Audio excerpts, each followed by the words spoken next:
গ্যারেজে ভাঙচুর হয়েছে, গাড়ি ভাঙচুর হয়েছে, চার্জার মিটার সব নিয়ে আসছে। কিস্তিতে লোন তুলিয়া গাড়িগুলা কিনলাম, হাজার হাজার গাড়ি শোরুমে বেছে।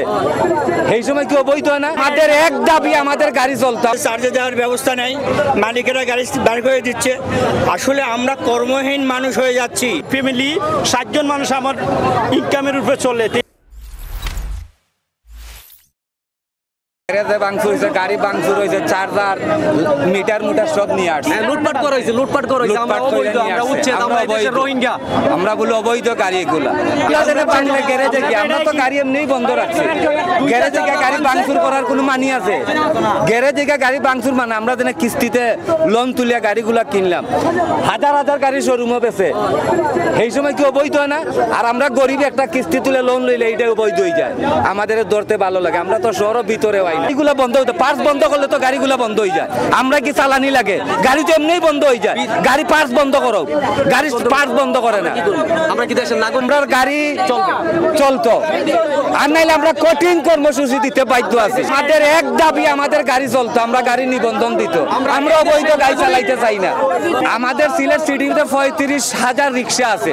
আমরা 35,000 মানুষ শনিবারে কর্মসূচি দিব। আমাদের বউ বাচ্চা নিয়ে এখন রাস্তায় নামতাম। 35,000 শ্রমিক বেকার হয়ে গেছে 3 দিন ধরে। ভাই একটা এসি যে পরিমাণ চার্জ টানে, তার চার্জ পরিমাণ দিয়ে আমরা 15 অটো রিক্সা চার্জ হয়। তাহলে আপনি এসি বন্ধ করেন, এসি কিসের জন্য? এসি কি গাড়ি বাদ দে? অটো রিক্সা না, বড় বড় গাড়িগুলো অ্যাক্সিডেন্ট হয়, বড় বড় গাড়ি অ্যাক্সিডেন্ট হয়, মোটরসাইকেল অ্যাক্সিডেন্ট হয়, সিএনজি হয়, কার হয়। তাহলে এগুলো বন্ধ করে দেন, এগুলো বন্ধ করে দেন। 60,000 ড্রাইভার আছে, প্রায় 5 লক্ষ মানুষ এটা জীবিকা নির্বাহ, এবং কম পয়সার মাঝে আপনার সাধারণ জনগণ যাতায়াত করতে পারে।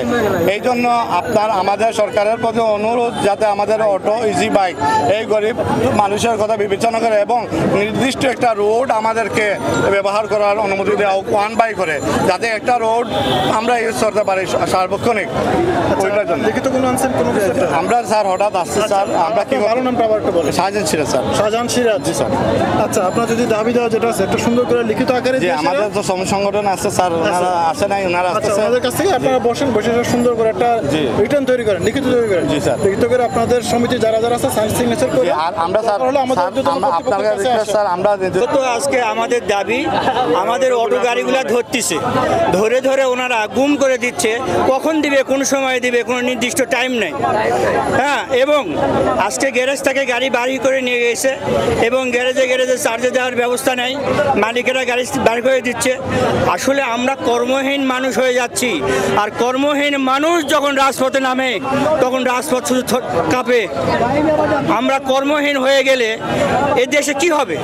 সন্ত্রাসী, লুটতরাজ, রোড ছিনতাই, এগুলোই তো হবে।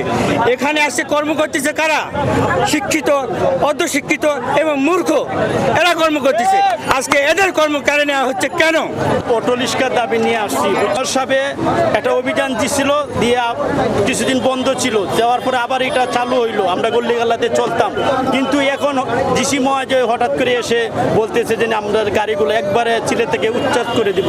কিন্তু এটার লোকে তো আমাদের অনেক মানুষের জীবন জীবিকা নির্ভর করে। এখানে আজকে আমি একজন ব্যক্তি আছি, আমার ফ্যামিলি 60 জন মানুষ আমার ইনকামের উপরে চলে। তো এইভাবে শত শত ফ্যামিলি আছে। তো আজকে যদি 40,000 রিক্সা ড্রাইভার হচ্ছে, 40,000 লোকের নিম্নে 2 লাখ মানুষ আছে তার ফ্যামিলি নিয়ে। যে আমরা যে এই যে হঠাৎ করে আমরা এইভাবে উচ্ছেদ করে দিলে আমরা কোথায় যাব? যানজট কি খালি আমরাই করি? আর কোনো যানজট হয় না? বড় গাড়ি আছে, কিগুলো আছে, সব ধরনের গাড়ি যানজট হয়, বুঝছেন? এখন আমাদের একটাই দাবি, আমাদের লাইসেন্স চাই, আমরা একটা বৈধভাবে চলতে চাই। আমরা অবৈধভাবে চলতে চাই না, আমরা বৈধভাবে চলতে চাই।